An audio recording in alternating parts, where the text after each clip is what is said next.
still tied with Toronto for that second wild card spot in the American League, neck and neck with Tampa Bay, all three jostling for playoff positioning. What will the weather be like today for all the Mariners fans who are gathered? Adam, let us know. It's still pretty nice. It's just going to be hotter, and especially once we head on into the latter part of the afternoon, you're going to deal with the heat, and yeah, especially if you're in more of those sun seats that are going to be coming in. Now, we have already hit 90 degrees. We've talked about this quite a few times, 11 times so far this year, tying the second mark back in 2018 at 11 days. Now, we could hit 90 more likely tomorrow, so it looks like today might be safe, but out at SeaTac Airport, if we do, that will be the top mark for all the records out at SeaTac Airport for the most times of hitting 90 in one single year.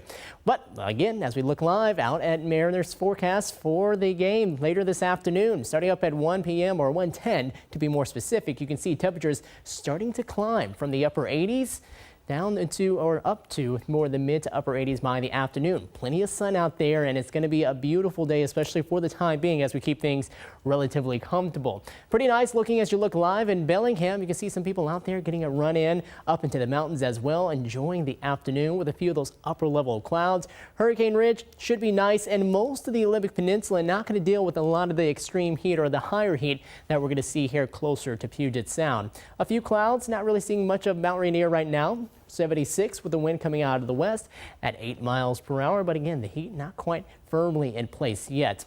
Almost at 80 in Renton. We're at 79, 81 in Puyallup, upper 70s for Shelton and in Olympia. And then out towards the coast, we got more of the low 70s and mid 60s there. Hoquiam sitting at 66.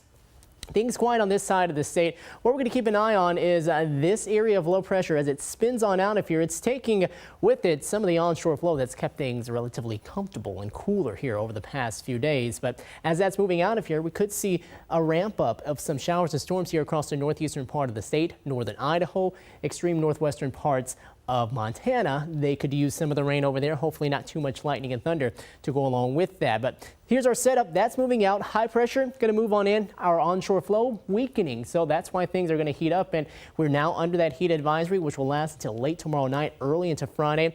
And highs today, mid to upper 80s. Some lower 90s possible as we head into the day tomorrow. All the areas that you see shaded in orange under that, which does not include most of the Olympic Peninsula right now, safe. And then also across more of the islands and heading up into parts of the north coast of the Olympic Peninsula.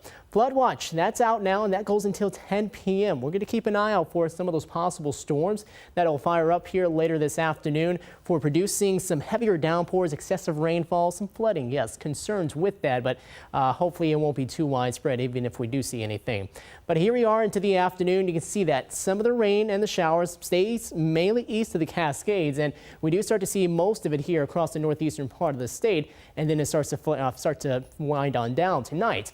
Then by tomorrow morning, we're seeing some areas of clouds beginning to develop again, and looks like we'll get a little more of that onshore push to start up throughout the daytime hours of Thursday. So that might mean areas here closer to Mason County, even Thurston County, might not see quite as hot of temperatures as what we're expecting here across parts of Central Sound. So areas North Pierce County heading into King County and southern Snohomish County, that's where we expect to see the hottest of temperatures as we go on into the day tomorrow, which could lead us to about 90 degrees. We'll top off at 78 as we cool down quite quickly on into Friday. Small chance of showers around, especially earlier into the day Saturday, and then you'll see temperatures staying around the upper 80s or upper 70s and lower 80s on into next week.